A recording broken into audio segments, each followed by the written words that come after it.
కొలస్సీయులకు రాసిన పత్రిక 3:14 ప్రేమను ధరించుకోవాలంటాడు. స్తోత్రం చెప్పడం హల్లెలూయా. ప్రేమను ఏం చేయాలా అంటే ప్రేమ అంత ఈజీ కాదండి. ఒక వ్యక్తిని ప్రేమించడం అంటే అంత ఈజీ కాదు. వాక్యాన్ని మనలో నెరవేర్చుకున్నప్పుడు ఆ ప్రేమ వస్తుంది. నశించిపోతున్న ఆత్మల పట్ల ప్రేమ, శత్రువులు కూడా ప్రేమించేటువంటి ప్రేమ, మన మీద ఉమ్ము వేసినటువంటి వాడిని కూడా ప్రేమించడం అంటే చిన్న విషయమా? మనకు హాని చేసినటువంటి వాడిని కూడా ప్రేమించడం అంటే చిన్న విషయమా? ప్రేమను ధరించుకోనండి. ఏం చేయాలా?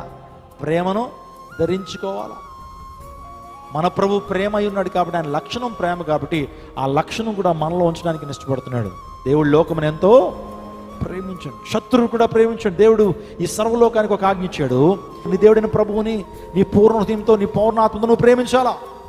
అదేవిధంగా నిన్ను వలి నీ పొరుగు వారిని ప్రేమించాలంటున్నాడు. ప్రేమ అనేటువంటి ఆ గొప్ప ఆయుధాన్ని, లేకపోతే ప్రేమను మనం ధరించుకోవాలా.